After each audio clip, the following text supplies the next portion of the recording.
তামান্না শুনতে মিস পাচ্ছ? আসসালামু আলাইকুম। ওয়ালাইকুম আসসালাম। কেমন আছো? মিস আলহামদুলিল্লাহ ভালো, আপনি ভালো আছেন? আলহামদুলিল্লাহ ভালো আছি।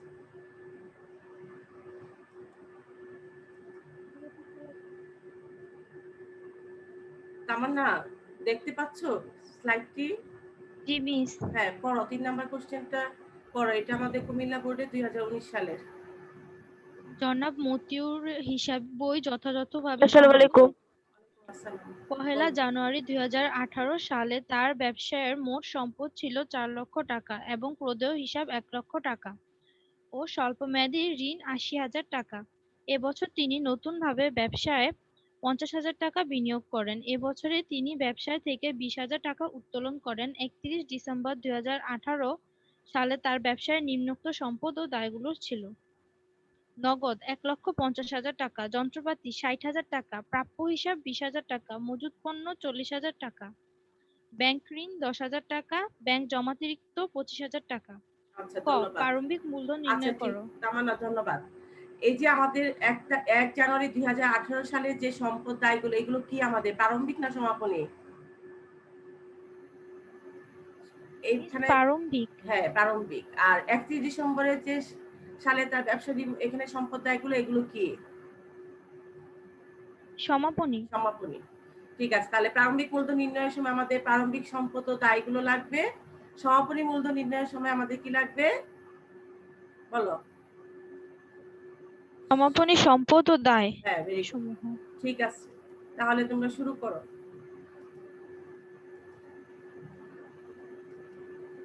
জয়েন হওয়ার পর তোমাদের নাম রোলটা চ্যাট বক্সে দিয়ে দিও।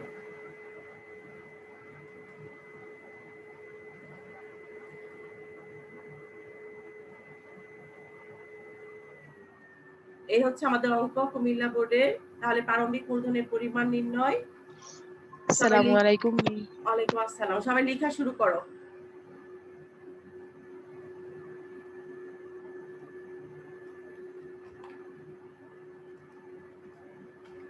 প্রারম্ভিক মূলধনের পরিমাণ। প্রারম্ভিক মূলধন সমান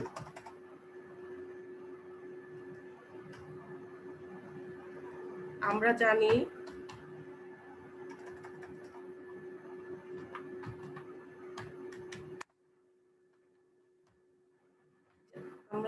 প্রারম্ভিক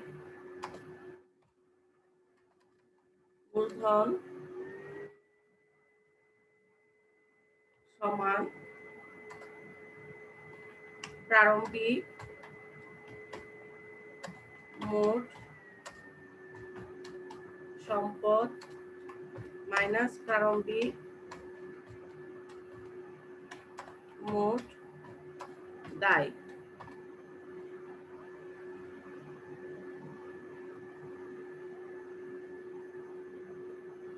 প্রারম্ভিক সম্পদ দেখো ৪ লক্ষ টাকা আমাদের দেওয়া আছে।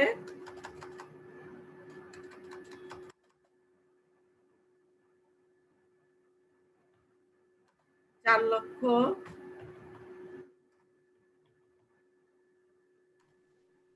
মাইনাস প্রারম্ভিক দায়গুলো কি কি আমাদের? এখানে হচ্ছে প্রদেয় হিসাব, স্বল্পমেয়াদী ঋণ।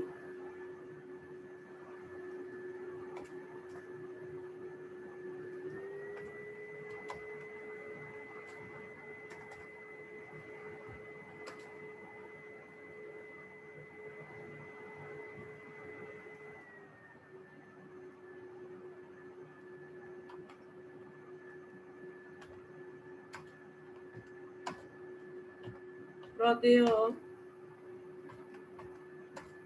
হিসাব মাইনাস স্বল্প মেয়াদি ঋণ। এখন প্রারম্ভিক মোট সম্পদ আমাদের ৪ লক্ষ টাকা। প্রদেয় হিসাবের পরিমাণ আছে কত? ১ লক্ষ। স্বল্পমেয়াদী ঋণ হচ্ছে ৮০,০০০। তাহলে ১ লক্ষ, সরি এখানে প্লাস হবে। তোমরা কেউ কিছু বলছো না যে? প্রারম্ভিক মোট দায় প্রদেয় হিসাব প্লাস স্বল্পমেয়াদী ঋণ হলে আমরা প্রারম্ভিক মোট দায় পেয়ে যাব না মেয়েরা? জি মিস। তাহলে আমি যে মাইনাস দিলাম, কিছু বললাম না যে?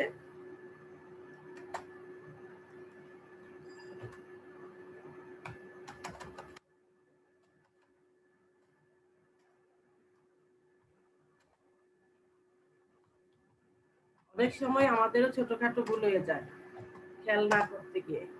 ঠিক আছে, দেখো 1,80,000 টাকা।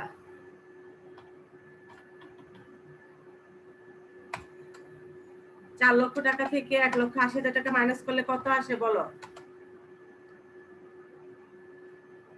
বলো।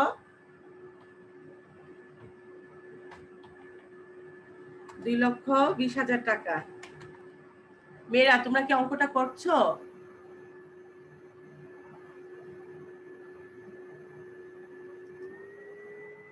নুরজাহান, অঙ্কটা কি করছো? জি মিস। নাফিসা? জি মিস। ক্যামেরা অন করতে বলি না হচ্ছে অনেক সময় অনেক প্রতিবন্ধকতা থাকে, এই জন্য বলি না যে ক্যামেরাটা অন করো, কিন্তু আসলে নিয়ম হচ্ছে ক্যামেরাটা অন করেই ক্লাস করা, তাহলে আমি দেখতে পারবো আসলে তোমরা কি করছো। যাই হোক, আশা করব তোমরা যথেষ্ট বড় অন্তত ফাঁকিবাজি করবে না, এটুকু আমি আশা করবো তোমাদের কাছ থেকে। ক্যালকুলেটর, বই, খাতা সবকিছু নিয়ে বসে একেবারে ক্লাসের মতো পরিবেশ করে তারপর তুমি বসবে। 4,00,000 টাকা থেকে আমাদের 1,80,000 টাকা মাইনাস করলে আমাদের প্রারম্ভিক মূলধনের পরিমাণ পেলাম 2,20,000 টাকা। তাহলে আমাদের উত্তর, প্রারম্ভিক মূলধনের পরিমাণ ক্লাস 9-এ আমি যখন ক্লাস নেই ওরা আমার আগেই বলতে থাকে, আমাকে বলার সুযোগ খুবই কম দেয়। আমি আশা করব তোমরা এরকম করবে। 2,20,000 টাকা। কার কোনো সমস্যা এটুকুতে? No miss. আচ্ছা, তাহলে দেখো এখন আমাদের জনাব মতিউরের সমাপনী মূলধনের পরিমাণ নির্ণয়। আমরা আসলে যেহেতু অনলাইনে ক্লাস নিচ্ছি, সময় পাচ্ছি, আমাদের সিলেবাসটা ছোট করে নিয়ে আসছে, এই জন্য আমাদের শ্রদ্ধেয় হাসান স্যার তোমাদের 2য় অধ্যায় করাচ্ছে, আমি 3য় অধ্যায়। মোট কথা আমাদের পাঠ্য বই এবং বোর্ডের কোশ্চেনগুলো যদি আমরা সলিউশন করি, তাহলে আমরা আশা করছি আমাদের বোর্ড পরীক্ষার যে প্রশ্নগুলো হবে আমরা খুব সহজেই সমাধান করতে পারবো। শুধু তাই না, আমাদের প্রতিষ্ঠান থেকেও যখন পরীক্ষার ব্যবস্থা নেওয়া হবে, তখন আমি আশা করি যদি তোমরা ক্লাসগুলো মনোযোগ সহকারে শোনো এবং খেয়াল করে থাকো, তাহলে আমি আশা করি তোমরা পরীক্ষায় যখন অংশগ্রহণ করবে পুরো প্রশ্নের উত্তরগুলো সুন্দরভাবে সমাধান করতে পারবে। এই জন্যই তোমাদের সলিউশন গুলো করানো, তোমরা একটু গুরুত্ব সহকারে ক্লাসগুলো অনুসরণ করো। ঠিক আছে, দেখো জনাব মতিউরের সমাপনী মূলধনের পরিমাণ নির্ণয়। সমাপনী মূলধনের পরিমাণ নির্ণয় করতে হলে আমাদের কি করতে হবে? এখানে সমাপনী সম্পদগুলো দেখো দেওয়া আছে, নগদ, যন্ত্রপাতি, প্রাপ্য হিসাব, মজুত পণ্য। সমাপনী দায় হচ্ছে আমাদের ব্যাংক ঋণ আর ব্যাংক জমাতিরিক্ত টাকা।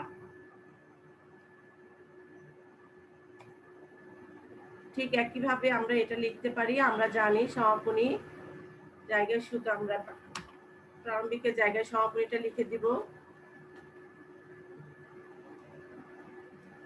সমাপনী মূলধন,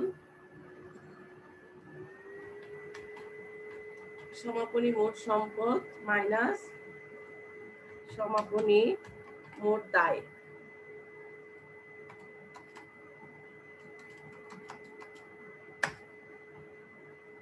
সমাপনী সম্পদগুলো হচ্ছে আমাদের নগদ, তারপর হচ্ছে যন্ত্রপাতি, প্রাপ্য হিসাব, মজুত পণ্য। যন্ত্রপাতি,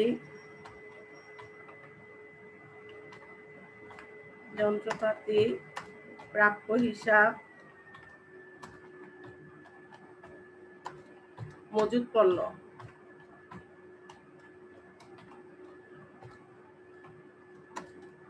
মাইনাস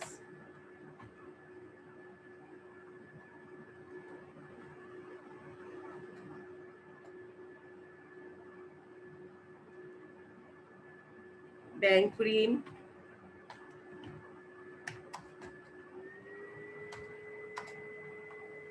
প্লাস হচ্ছে ব্যাংক জমাতিরিক্ত।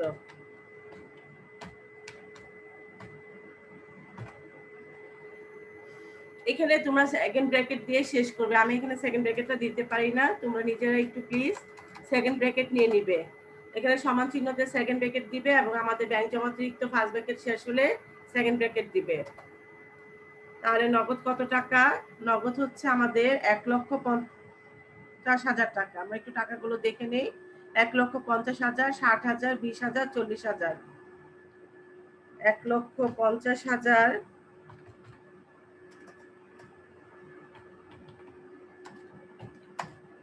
60,000,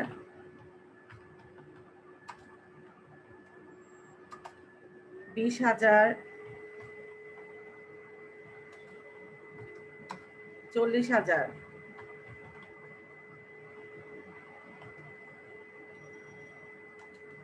মাইনাস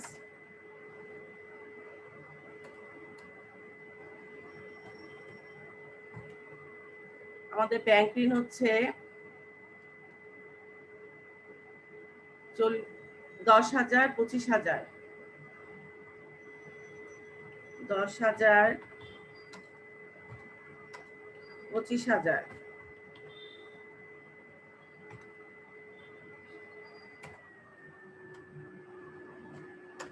সমাপনী মোট সম্পদ কত বের করেছো ক্যালকুলেটরে? মিস 2,70,000 টাকা। ধন্যবাদ। 2,70,000 টাকা। তারপর মাইনাস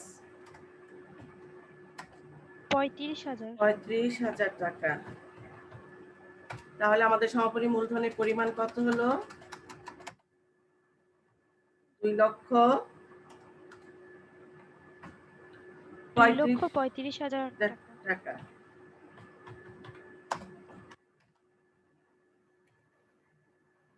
উত্তর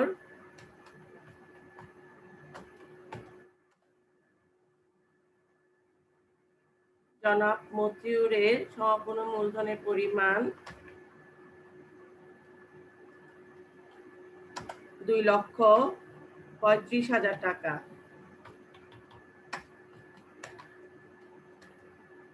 ঠিক আছে, কার কোনো সমস্যা এটুকুতে?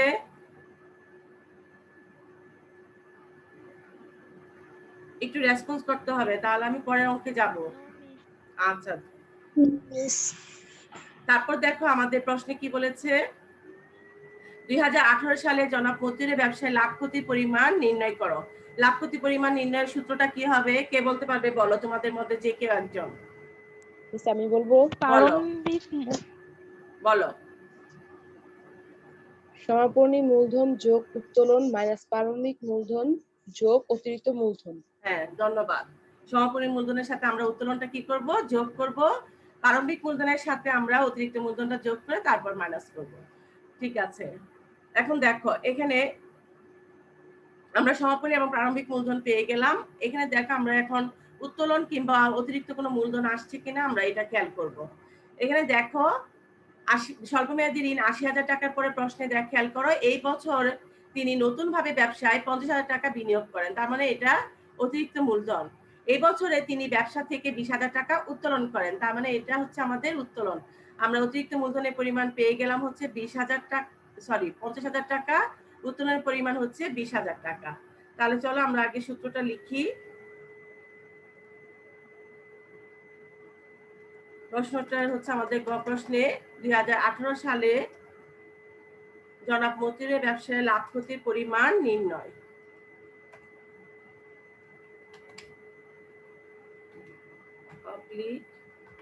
ক্ষতি সমান সমাপনী মূলধন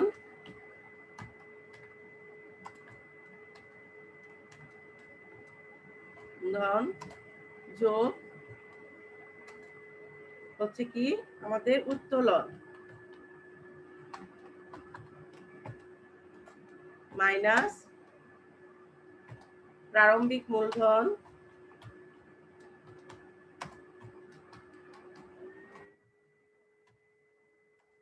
যোগ অতিরিক্ত মূলধন।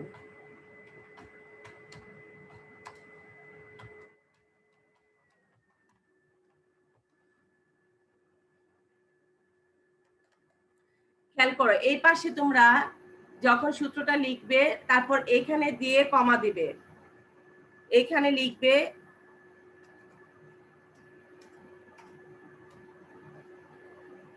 খাতার ডান পাশে এখানে দিয়ে লিখবে, এখানে দিয়ে কমা দিবে, দিয়ে লিখবে কি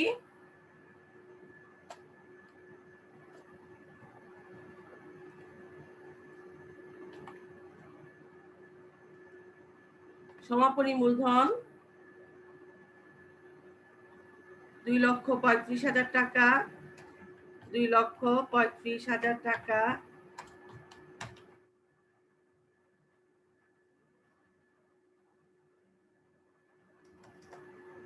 ব্র্যাকেটে দিবে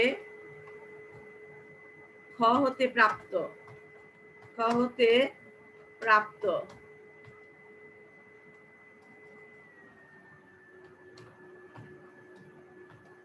তারপর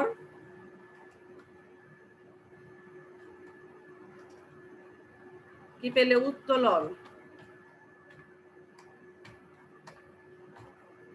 উত্তোলন আমাদের প্রশ্নে উত্তোলন কত টাকা পেয়েছিলাম, উত্তোলন হচ্ছে 20,000 টাকা, উত্তোলন 20,000 টাকা, ব্র্যাকেট দিয়ে লিখবে প্রশ্নে প্রদত্ত, প্রশ্নে প্রদত্ত, তারপর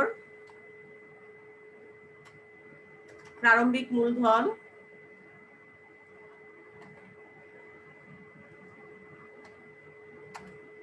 2,20,000। আচ্ছা ধন্যবাদ, 2,20,000 টাকা, এটা আমরা লিখবো কি ক হতে প্রাপ্ত, ক হতে প্রাপ্ত,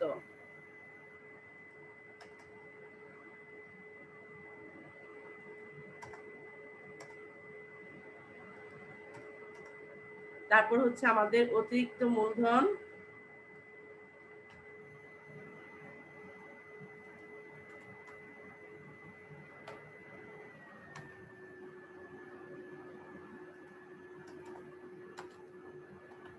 হচ্ছে 50,000 টাকা, ব্র্যাকেটে আমরা লিখবো প্রশ্নে প্রদত্ত,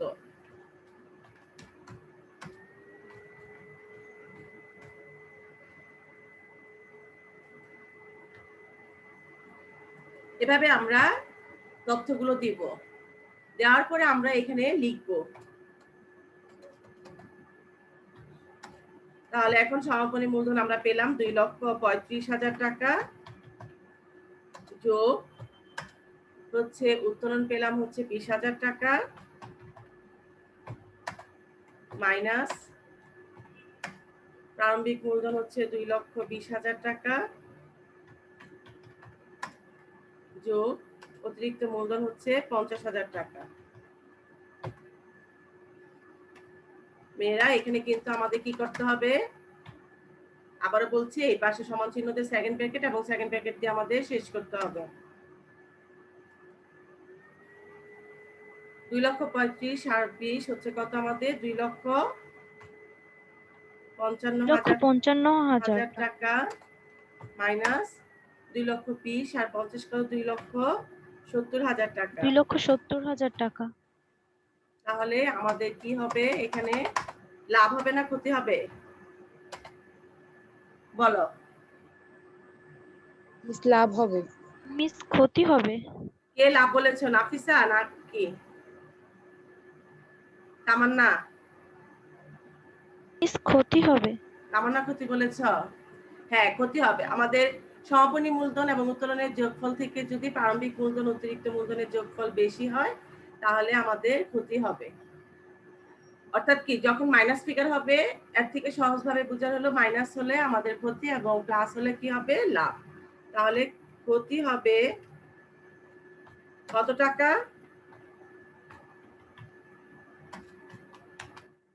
15,000 টাকা। 2018 সালে জনমুদ্রে ব্যবসায়ের পরিমাণ,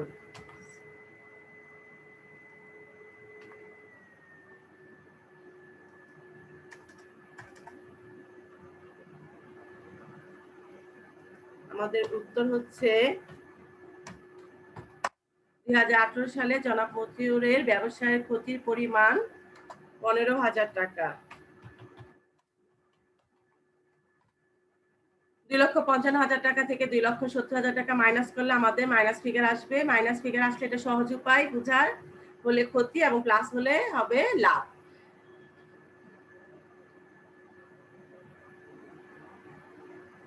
দেখো কুমিল্লা বোর্ডের 2019 সালের আমাদের অঙ্ক আরেকটা আছে, আমি এর আগে একটু বলে নিচ্ছি।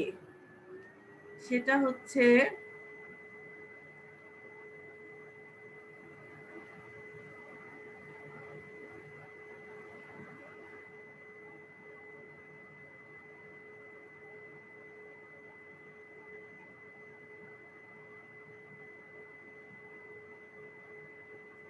কালকে যখন তোমাদের খাতা চেক করি, আমরা একেবারে গুরুত্বপূর্ণ এখন একটি কথা বলছি, সেটি হচ্ছে আমাদের দিক নির্দেশনা অর্থাৎ গাইডলাইন। আমাদের গাইডলাইন হচ্ছে আমাদের বোর্ড কর্তৃক যে বইগুলো আছে সেগুলো, অর্থাৎ আমাদের পাঠ্য বই। হিসাব বিজ্ঞানে আমাদের যে পাঠ্য বইটি আছে আমরা সবসময় অঙ্ক করার জন্য সেটি ফলো করব, কারণ এটি হচ্ছে আমাদের গাইডলাইন। তোমরা একটু খেয়াল করো, এই যে ডেটর এবং ক্রেডিটর নির্ণয় যখন আমরা করি কারণ সহ, এখানে দেখো হিসাব সমীকরণের উপাদান যেগুলো, আমরা হিসাব সমীকরণ যদি বলি a = l + e, এটার আবার বর্ধিত রূপটা যদি আমরা মানে বিশ্লেষণ করি তাহলে কি পাই? সম্পদ = যখন মালিকানা সত্ত্বটাকে যে আমরা ভাগ করি তখন এখানে দায় যোগ মালিকানা সত্ত্ব। মালিকানা সত্ত্বে আমরা যে হিসাব সমীকরণের যে উপাদানগুলো পাই সেখানে আমরা 5টি পাই। সেখানে হচ্ছে কি সম্পদ, দায়, আয়, ব্যয়, মালিকানা সত্ত্ব। এই যে এখানে কেন ডেটর এবং ক্রেডিটর হলো, দেখো এখানে সম্পদ বৃদ্ধি, আয় বৃদ্ধি, মালিকানা সত্ত্ব হ্রাস, ব্যয় হ্রাস, সম্পদ বৃদ্ধি, সম্পদ হ্রাস, এরকম দেখো এখানে আয়, ব্যয়, সম্পদ, মালিকানা সত্ত্ব। আমাদের এই অঙ্কে দায় নেই দেখে আসেনি। তোমরা যদি শুধুমাত্র এ ই এল এভাবে লেখো, এভাবে আমি আশা করবো এভাবে লিখবে না, একেবারে এভাবে লেখার চেষ্টা করবে। 1 নাম্বার কথা। 2 নাম্বার কথা, তোমরা কারণ সহ যখন ব্যাখ্যা চাইবো, আমি তোমাদেরকে লিখে দিয়েছিলাম কারণ সহ ব্যাখ্যাটা, আমরা কিন্তু আমাদের পাঠ্য বইটাই ফলো করেছি। দেখো পাঠ্য বই এখানে দেখো নগদান হিসাব ডেবিট, মূলধন হিসাব ক্রেডিট। প্রতিষ্ঠানের নগদ অর্থ, নগদ কিন্তু সম্পদ কিন্তু অনেক, নগদ সম্পদ, প্রাপ্য বিল সম্পদ, আসবাবপত্র, যন্ত্রপাতি, দালান কোঠা, এগুলো সব সম্পদ। এবং দায়ও আছে, পাওনাদার, ব্যাংক ঋণ, ব্যাংক জমাতিরিক্ত, প্রদেয় বিল, এরকম অনেকগুলো লেনদেন আছে আমাদের দায়। সম্পদ দায়, আমরা কোনটা সম্পদ দায় সেটার আমরা নামটা উল্লেখ করব। নগদ অর্থ এখানে দেখো উল্লেখ আছে ব্র্যাকেটে, আমরা সম্পদ বৃদ্ধি পাওয়াই। নগদান হিসাব ডেবিট, আমরা জেনেছি সম্পদ বৃদ্ধি পেলে ডেবিট হয়, এই জন্য নগদ টাকা আসাতে সম্পদ বৃদ্ধি পেয়েছে ডেবিট। অন্যদিকে মালিক প্রতিষ্ঠানে নগদ অর্থ আনয়ন করায় মালিকানা সত্ত্ব বেড়েছে, তাই মূলধন হিসাব কি হয়েছে? ক্রেডিট। দেখো এখানে অফিস সরঞ্জাম, এসি ক্রয়ের ফলে প্রতিষ্ঠানে একদিকে অফিস সরঞ্জাম নামক সম্পদ বৃদ্ধি পেয়েছে, দেখো সম্পদের নামটা আমরা লিখে দিয়েছি, এবং অন্যদিকে নগদ অর্থ হ্রাস পেয়েছে, তাই অফিস সরঞ্জাম হিসাব ডেবিট, নগদান হিসাব ক্রেডিট। ঠিক তেমনি ডেলিভারি ভ্যান ক্রয়ের ফলে প্রতিষ্ঠানে একদিকে ডেলিভারি ভ্যান নামক সম্পদ বৃদ্ধি পেয়েছে, অন্যদিকে মালিকের নগদ অর্থ দিয়ে ডেলিভারি ভ্যান ক্রয় করায় মালিকানা সত্ত্ব বেড়েছে, তাই ডেলিভারি ভ্যান হিসাব ডেবিট ও মূলধন হিসাব কি? ক্রেডিট। এই যে এবার বিজ্ঞাপন খরচ বৃদ্ধি পাওয়ায় তা ডেবিট, অন্যদিকে বিজ্ঞাপন বাবদ পণ্য বিতরণ করায় পণ্যের পরিমাণ হ্রাস পায়, তাই ক্রয় হিসাব ক্রেডিট। এইভাবে যখন আমরা লিখে দিব তাহলে কি হবে, তখন আমরা এই যে এক্সামিনারের আর কোনো কিছু, আমি বারবার বলছি যে আমরা যখন অঙ্ক করব যেন কোনোভাবে এক্সামিনার অন্তত ভুলের জন্য কলম ব্যবহার না করে। তাহলে আমরা এমন ভাবে লিখবো যেন এক্সামিনার যখন খাতা দেখবে কোনোভাবেই যেন খাতায় তোমাদের লাল কালি দাগ না দিতে পারে। এই উদ্দেশ্যেই তোমাদেরকে এভাবে অঙ্ক করানো। আমরা পাঠ্য বইটা ফলো করবো, আমি আবারও বলছি গাইড বইয়ে অনেক সংক্ষিপ্তভাবে করা আছে, আমরা সেটা ফলো করব না। বিশেষ করে কালকে যখন খাতা দেখি তোমরা a = l + e সমীকরণের প্রভাব যেটা আমাদের বইয়ে সুন্দর করে ছকটা দেওয়া আছে, আমরা সেই ছকটি অনুসরণ করব। ছকটিতে কি আছে দেখো, তোমাদের অঙ্ক করানো হয়েছিল, ছকটিতে ছক অনুযায়ী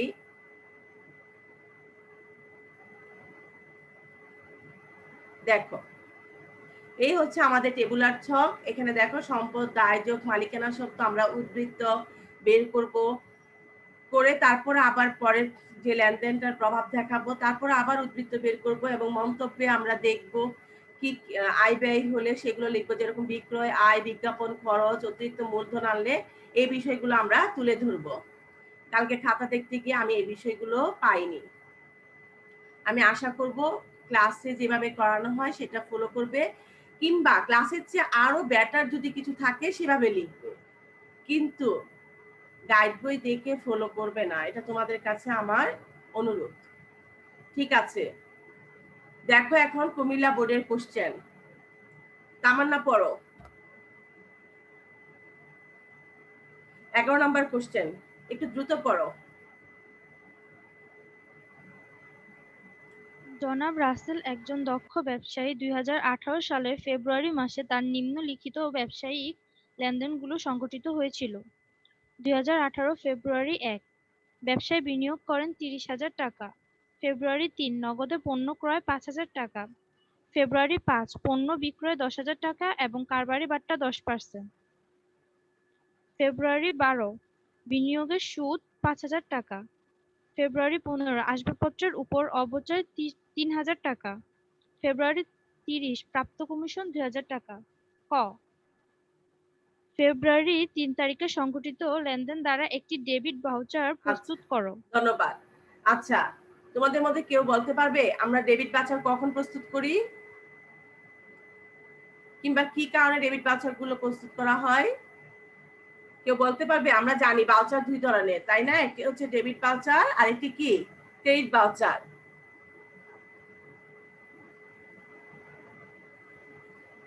ডেবিট ভাউচারটা কেন প্রস্তুত করি, কিসের জন্য? মিস বিক্রয় ফেরতের জন্য। না, ক্রয় সংক্রান্ত খরচ কিংবা ব্যয়, ব্যয়ের যে কোনো কারবারের যে কোনো ব্যয় হলে সেই জন্য আমরা ডেবিট ভাউচার প্রস্তুত করি, এবং বিক্রয় এবং আয়ের জন্য আমরা ক্রেডিট ভাউচার প্রস্তুত করি। তাহলে এখানে দেখো 3 তারিখে লেনদেনটা নগদে পণ্য ক্রয়, তাহলে কি হচ্ছে ক্রয় সংক্রান্ত না? আমি আবারও বলছি, কারবারের ক্রয় এবং ব্যয় সংক্রান্ত লেনদেনের জন্য আমরা কি করি, ডেবিট ভাউচার প্রস্তুত করি। আর কারবারে কি বিক্রয় এবং আয় সংক্রান্ত লেনদেনের জন্য আমরা কি করি, ক্রেডিট ভাউচার প্রস্তুত করি। তাহলে এখানে দেখো নগদে পণ্য ক্রয় 5,000 টাকা, এটি হচ্ছে আমাদের ব্যয়, এই জন্য আমরা কি করব, ডেবিট ভাউচার প্রস্তুত করব। তোমাদের প্রশ্নে এমন ভাবেও থাকতে পারে কোনো ডেবিট উল্লেখ করবে না, বলা হবে যে ফেব্রুয়ারি 3 তারিখের লেনদেনের দ্বারা একটি ভাউচার প্রস্তুত করো। তাহলে তোমার বুঝতে হবে কোন ভাউচারটি প্রস্তুত করবে। তাহলে যদি ক্রয় হয় তাহলে তুমি ডেবিট ভাউচার প্রস্তুত করবে, যদি বিক্রয় হয় তাহলে তোমরা কি করবে, ক্রেডিট ভাউচার প্রস্তুত করবে। আবার বেতন যদি হয় তখন ডেবিট ভাউচার প্রস্তুত করবে, আবার যদি কমিশন প্রাপ্ত হয় কিংবা ভাড়া প্রাপ্তি হয়, এরকম যদি আয় হয় তখন আবার ক্রেডিট ভাউচার প্রস্তুত করবে। তাহলে দেখো ডেবিট ভাউচারটা আমাদের ফেব্রুয়ারি 3 তারিখে সংঘটিত লেনদেন দ্বারা ডেবিট ভাউচার প্রস্তুত, জনাব রাসেল ডেবিট ভাউচার। এখানে দেখো প্রতিষ্ঠানের নাম জনাব রাসেল, আমরা সেটা লিখবো। তারিখ 3 ফেব্রুয়ারি 2018, গ্রহণকারীর নাম এখানে নেই আমাদের প্রশ্নে, ঠিকানাও নেই। আমি এর আগের ক্লাসে তোমাদেরকে বলেছি যে আমরা যে কাঠামোটা আছে সেটা স্ট্রাকচারটা সেটা ঠিকভাবে লিখবো, তথ্য থাকলে লিখবো, তথ্য না থাকলে আমরা ডট ডট ডট ডট দিয়ে দেব। দেখো ডেবিট ভাউচার নাম্বার নেই, এই জন্য ডট ডট দেওয়া। হিসাব খাতের নাম আমরা জেনেছি, ক্রয় হিসাব। ক্রমিক নং ব্যয়ের বিবরণ টাকা 1 নাম্বার, যেহেতু একটা লেনদেন নগদ ক্রয় 5,000 টাকা, আমরা দুইটা আবার কি করেছি, ক্লোজ করে দিয়েছি। কথায় 5,000 টাকা মাত্র। কেশিয়ারের স্বাক্ষর, হিসাব রক্ষকের স্বাক্ষর, ব্যবস্থাপকের স্বাক্ষর, গ্রহীতার স্বাক্ষর। হিসাবে স্বাক্ষর না, হিসাব রক্ষকের স্বাক্ষর। এই হচ্ছে আমাদের ডেবিট ভাউচার। এটা নিয়ে কারো কোনো প্রশ্ন আছে? আর প্লিজ তোমরা একটু দ্রুত রেসপন্স করবে, তাহলে আমি পরের অঙ্ক যেতে সুবিধা হয়। ঠিক আছে, এখন দেখো আমাদের প্রশ্ন বলছে উদ্দীপকের 1, 5, 15 ও 30 তারিখে লেনদেনগুলোর আলোকে কারণ সহ ডেবিট ও ক্রেডিট নির্ণয় করো। তাহলে এখানে কি 1 তারিখে হচ্ছে ব্যবসায় বিনিয়োগ করেন 30,000 টাকা। বলতো ডেবিট ক্রেডিট কে বলতে পারবে? ব্যবসায় বিনিয়োগ করেন 30,000 টাকা। মিস নগদান হিসাব ডেবিট, মূলধন হিসাব ক্রেডিট। হ্যাঁ, ভেরি গুড। নগদান হিসাব ডেবিট, মূলধন হিসাব ক্রেডিট। কারণটা কি? কারণটা একটু বলো।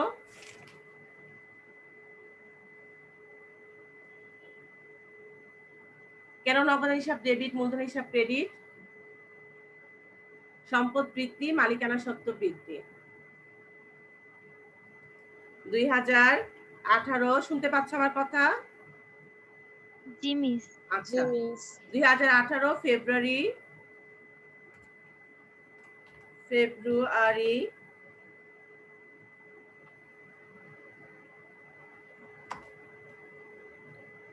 1 তারিখে হচ্ছে আমাদের নগদান হিসাব, মূলধন হিসাব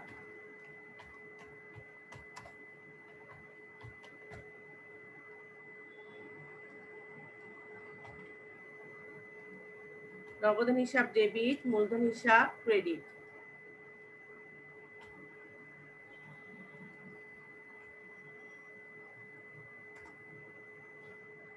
কত টাকা? 30,000 টাকা।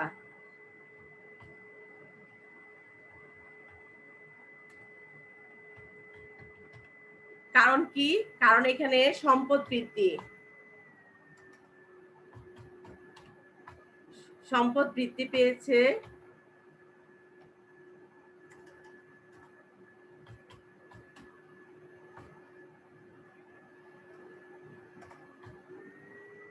সম্পদ বৃদ্ধি পেয়েছে বলে নগদান হিসাব কি হয়েছে? ডেবিট হয়েছে। মালিকানা সত্ত্ব বৃদ্ধি পেয়েছে দেখে মূলধন হিসাব কি হয়েছে? ক্রেডিট হয়েছে।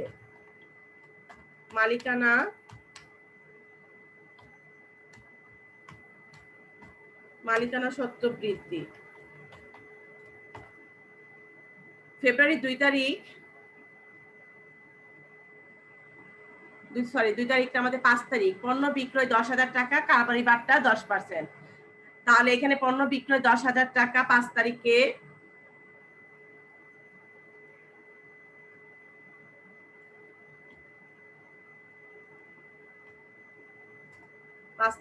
পণ্য বিক্রয় 10,000 টাকা। কি হবে বলো? কে বলতে পারবে? নগদান হিসাব, বিক্রয় হিসাব, হ্যাঁ বলো। নগদান হিসাব, থ্যাংক ইউ। নগদান হিসাব ডেবিট, বিক্রয় হিসাব ক্রেডিট। নগদ কেন নগদ হিসাব ডেবিট হলো? কারণ মিস বিক্রয় করাতে নগদ অর্থ বৃদ্ধি পেয়েছে সম্পদ, হ্যাঁ, আর মালিকানা সত্ত্ব বৃদ্ধি পেয়েছে। Very good. আয় বৃদ্ধি পেয়েছে। কি হবে এখানে? মালিকানা সত্ত্ব ঠিক হচ্ছে, ব্যয়, কারবারে ব্যয় হলে মালিকানা সত্ত্বের পরিমাণ কমে যায়, কারবারে আয় হলে মালিকানা সত্ত্বের পরিমাণ বেড়ে যায়। ঠিক আছে, কিন্তু এখানে কিসের জন্য? কারণটা এখানে কি হবে? সম্পদ বৃদ্ধি, আর কি হবে? আয় বৃদ্ধি। আয় বৃদ্ধি। ঠিক আছে, আমরা কি লিখবো? সম্পদ বৃদ্ধি আর আয় বৃদ্ধি, এই কথাটাই বলেছি।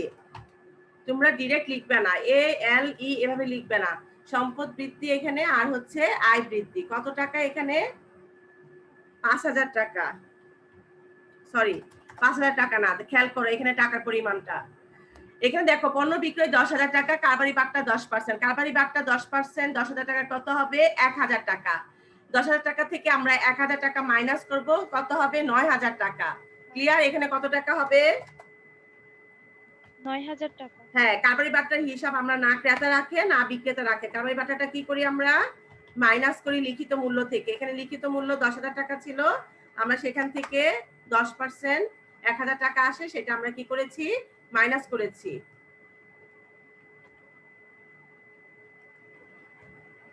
ফেব্রুয়ারির 15 তারিখ আশাপত্রের উপর অবচয়, কে বলতে পারবে?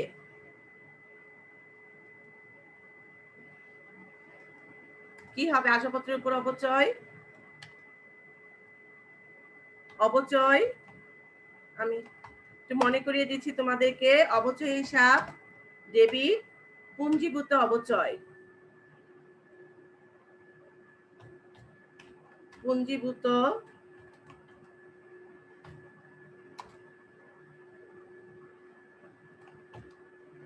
আসবাবপত্র, ব্র্যাকেট দিব, পুঞ্জীভূত অবচয় হিসাব ক্রেডিট।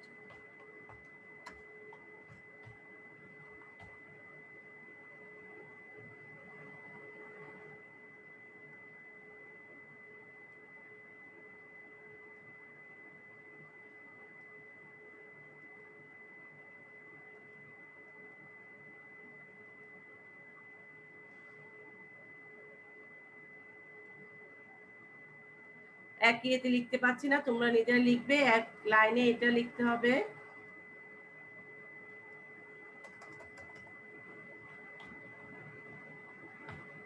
সংক্ষিপ্ত ভাবে লিখছি। পুঞ্জীভূত অবচয় হিসাব কি?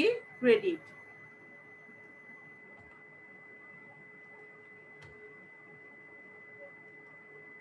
আমাদের অবচয় কত টাকা? 3000 টাকা।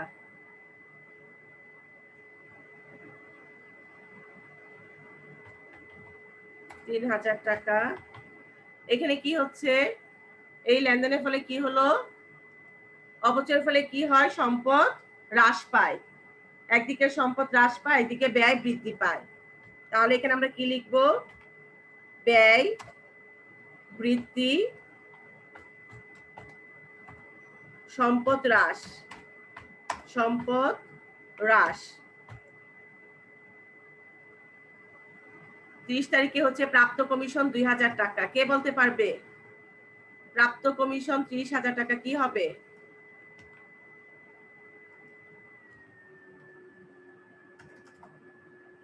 কে বলতে পারবে তোমাদের মধ্যে? প্রাপ্ত কমিশন 30,000 টাকা। নগদান হিসাব ডেবিট, প্রাপ্ত কমিশন হিসাব ক্রেডিট। আয় হয়েছে না কারবারে? কমিশন পাওয়া গেছে, তাহলে কারবারে আয় না?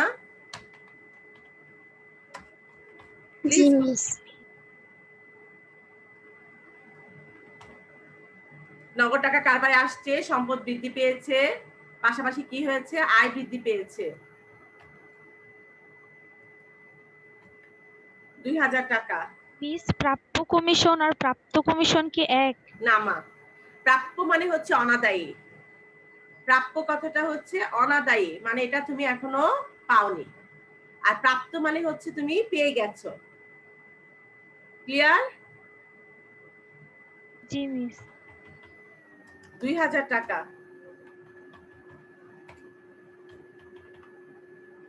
এই হচ্ছে আমাদের, তাহলে কারণগুলো, তো এই হচ্ছে আমাদের অঙ্কটা। কারণগুলো তোমরা খেয়াল করেছো। আমরা কি লিখবো? আমরা আর মানে ডিরেক্ট A = L + C এভাবে লিখবো না, আমরা 5টা উপাদান যেটা সেটার উপর লিখবো।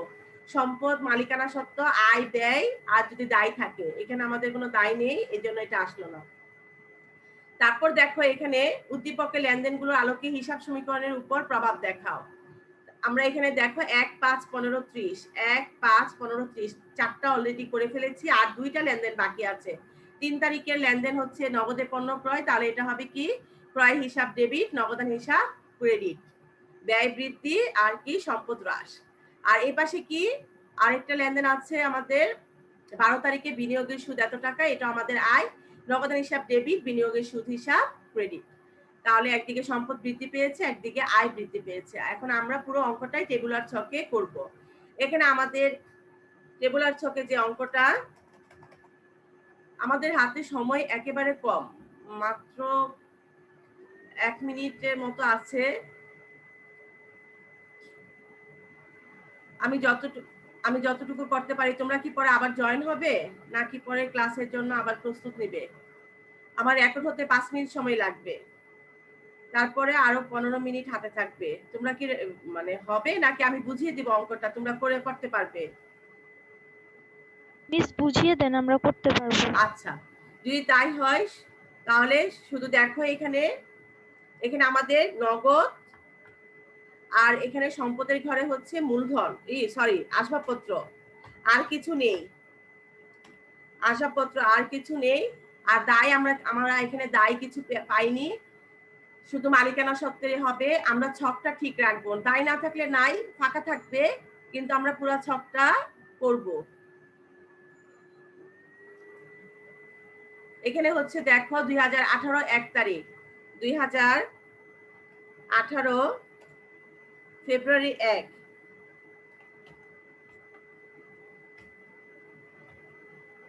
তারিখে নগদ তাহলে মূলধন নিয়ে আসছে